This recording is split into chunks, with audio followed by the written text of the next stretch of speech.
It's been 1 year since Corey Kitchen has posted this video. Now we're all left here wondering, when will Corey Kitchen return? We don't know. It's Sunday. No spooky, scary Sunday.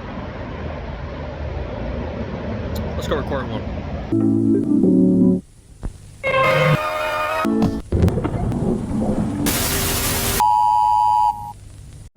What's up, YouTube? My name is DreadXTears, and today we'll be taking in Corey Kitchen's role for Spooky Scary Sunday. He ain't been here for a year. A whole year. Nothing. So, you know, we're gonna take up for him until he comes back. Or if you know we like you, we can like keep it going, you know what I'm saying? I'm weird, I know that. But we're going reacting to some scary animations from IMRScaryTales. So, you know, let me know, like, subscribe. Let me know in the comments what you want me to react to next. And don't forget your snacks, alright? You know, your boy got some Arizona, some chips, and a plate of Alfredo. I'm a big bag, I know. Let me know what y'all snacks is that y'all got in the comments. I was just looking for a quick snack run that night. The exams were killing me, and I needed a short break, so I went to the nearby convenience store. The fluorescent lights flickered slightly as I walked down the aisles, my cart rattling with the basics: instant noodles, a few energy drinks, and gums. I turned into the chip. Here, ruin right there. Here, ruin. Everybody know, instant noodles slap. They slap. I don't care. They say no, put in the microwave. I put in the microwave 3 minutes and 30 seconds. That's the best way to go. Aisle, scanning for my favorite, Pringles. That's when I saw the crazy girl. She stood there, disheveled and jittery, her hair a tangled mess, wearing a skimpy, worn-out one piece. Her eyes were wide, almost manic, darting around from left to right. She was muttering to herself, a strange, repetitive chant. Gotta get some Pringles. Gotta get some Pringles. Gotta get some Pringles. She said it over and over, her voice rising and falling in pitch, sometimes whispering, sometimes nearly shouting. I tried to ignore her, but it was hard not to feel uneasy. Her presence was unsettling, a sense of crazy shooting from her. I cautiously reached for a can of Pringles, thinking maybe it would calm her down if she saw that I wasn't interested in taking all of them. As soon as my fingers wrapped around the can, her eyes locked onto mine. For a moment, time seemed to freeze. Her chant stopped abruptly, and silence filled the aisle. Listen, hold on. Seconds passed, and then dread set in when I realized that she wasn't even blinking. Let's give it back. Listen. Let me zoom in on this.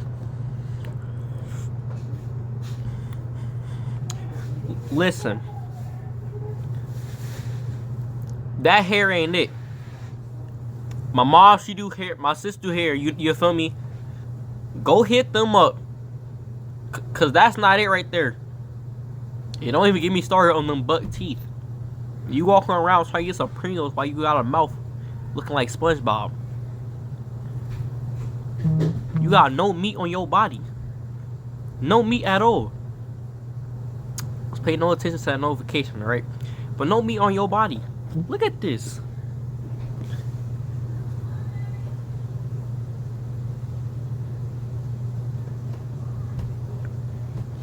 Alright, bro. Let's get back to it. Freeze. Her chant stopped abruptly, and silence filled the aisle. Seconds passed, and then dread set in when I realized that she wasn't even blinking. Then, she lunged at me, her hands clawing at my face. I stumbled back. The Pringles can flew from my hands. She screeched, a sound that was more animal than human, and then dug her nails across my cheek, drawing blood. I don't know what had happened, but I was just paralyzed by her sudden outburst. I grabbed a nearby shelf, trying to steady myself, but she was relentless. What the hell? Get off me! I tried to push her away, but she was stronger than she looked. She grabbed a bag of chips and swung it at my head. The bag burst open, chips flying everywhere. But she didn't stop and started throwing more. She grabbed another and another, pummeling me with each one. I was still confused as what to do. The aisle was deserted as well, so there was no one around. In a desperate attempt to defend myself, I grabbed a jar of salsa from the shelf and smashed it against her hands. She screamed in pain, but she didn't back down. She picked up a metal shelf bracket that had fallen loose and swung it at me. I felt a sharp pain in my arm as it connected, and I knew I was bleeding. Help! Someone help! I backed up against the shelves, looking for anything I could use to defend myself. My hand found a can of soup, and I hurled it at her. It hit her square in the chest, knocking her back just enough for me to make a run for it. I stumbled down the aisle, my vision blurry, blood dripping from my arm and face. I could hear her behind me, her footsteps erratic, her voice a high-pitched wail. Gotta get some Pringles! I turned a corner, nearly slipping on the tiled floor. Ahead of me, I saw the store security guard rushing towards us, his face a mix of confusion and determination. He tackled her just as she was about to reach me, bringing her down to the floor. She fought him, screaming and thrashing, but he managed to pin her down. It's okay, I got her. Two store boys also came running in and helped in pinning the woman down. She screamed at the top of her lungs, shaking her body and tossing all over the floor. I collapsed against a shelf, my breath coming in ragged gasps. My entire body ached, and I could feel the warm trickle of blood down my face and arm. Other shoppers had gathered, their eyes wide with shock. The police arrived quickly, and paramedics soon followed. They took her away in cuffs while she still screamed the same thing. Gotta get some Pringles! As they patched me up, I could hear the murmurs around me, people speculating about who she was and why she'd attacked me. I don't understand. She just snapped. The next morning, it was all over the news. They described her as a local drug addict with a history of mental illness. She was apparently under the influence and hadn't eaten in 3 days. In her high, she had entered the store and got lost between the aisles, just remembering to eat Pringles. Gotta tell you the truth, lots of crazies around in the world right now. My friends and I were obsessed with the occult back in school. We spent countless nights hunched over dusty books of satanic cults we could get our hands. This right here is an example of white people activity. Guys. Notice there's not a single black man in this room. Not a single black person in this room.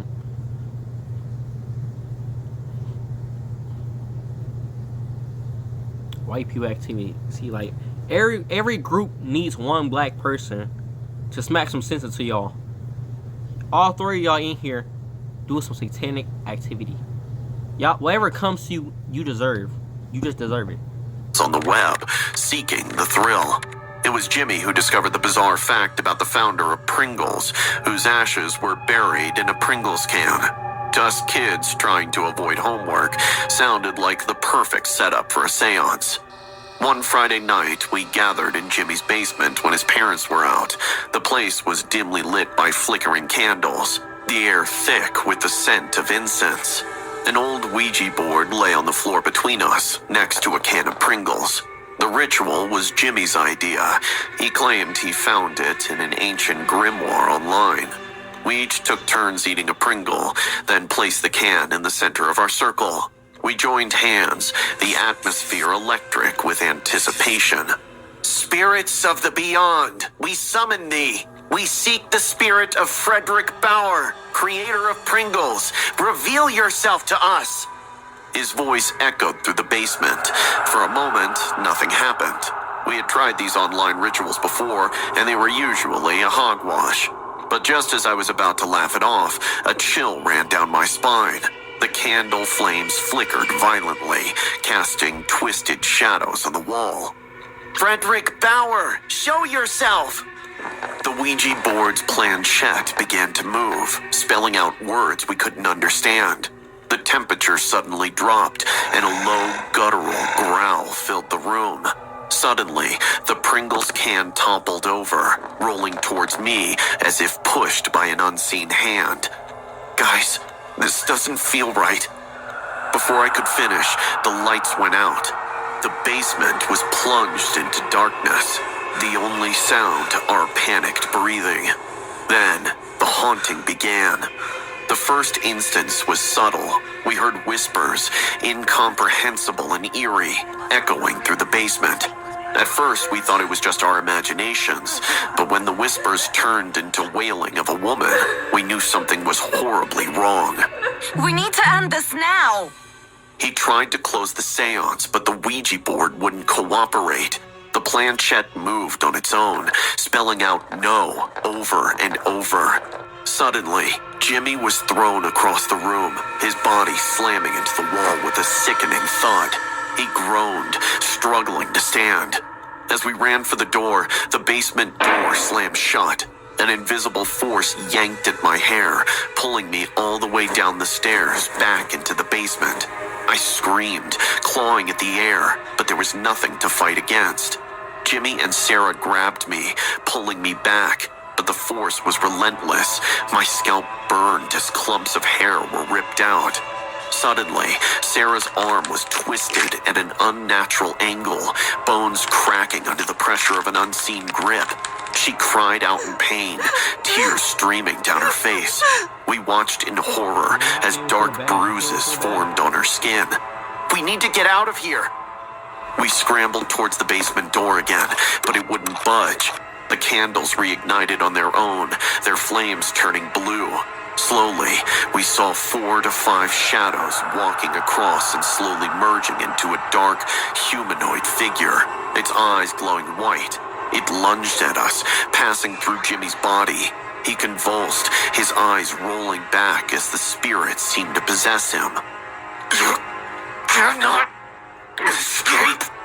His voice was a horrible blend of his and the spirit's, deep and distorted.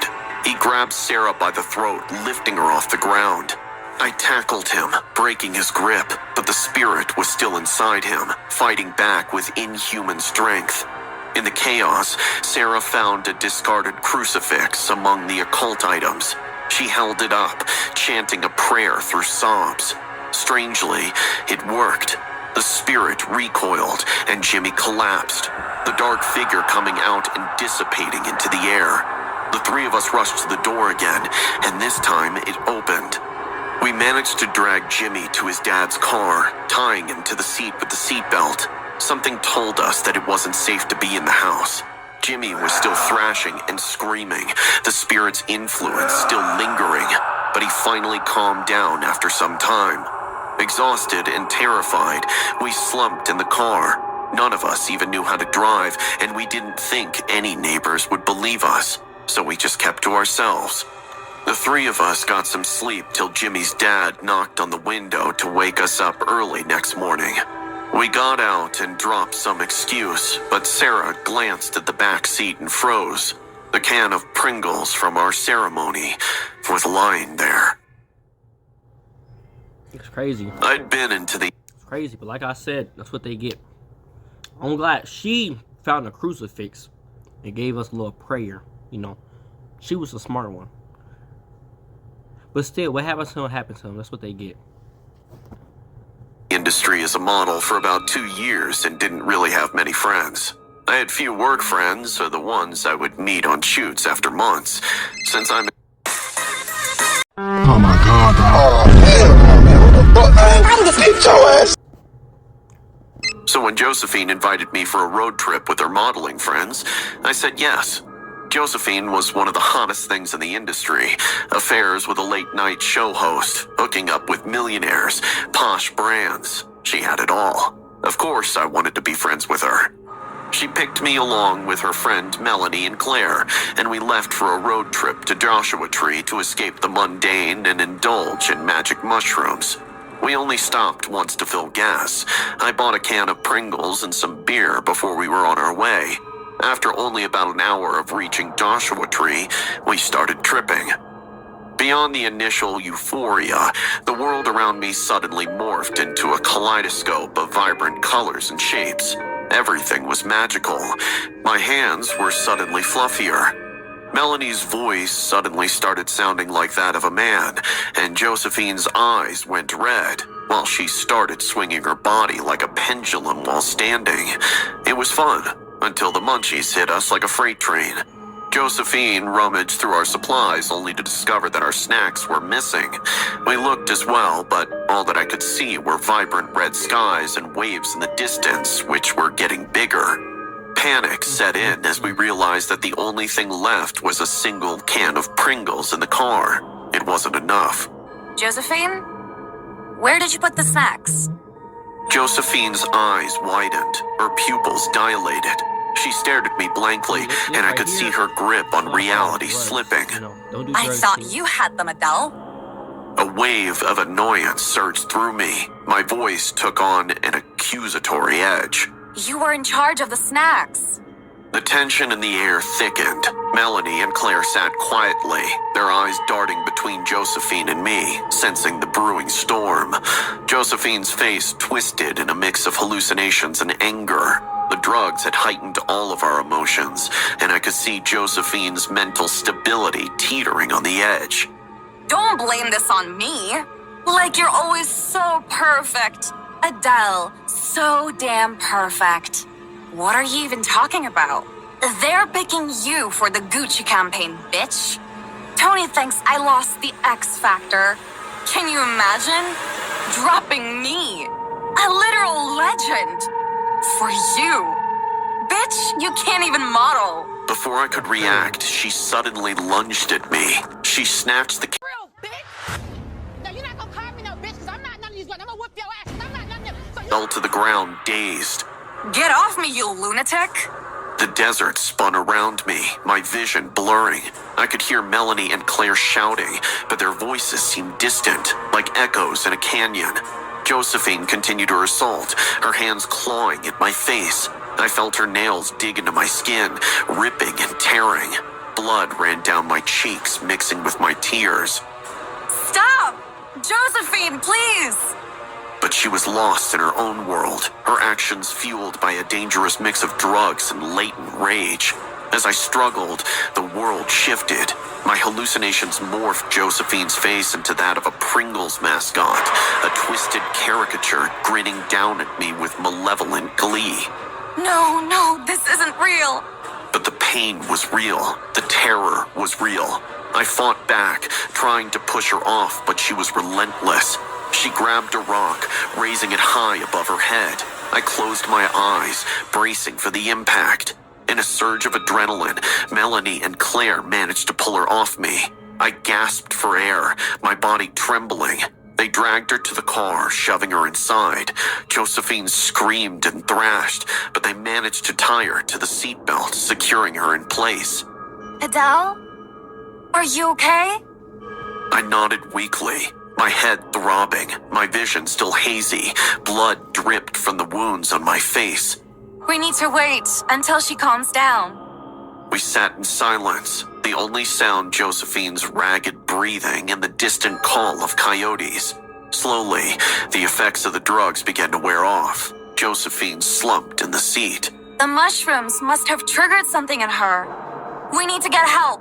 The desert, which had seemed so enchanting hours before, now felt ominous and foreboding.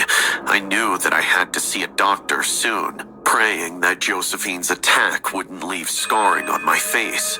That is when my eyes fell on the seat next to Josephine.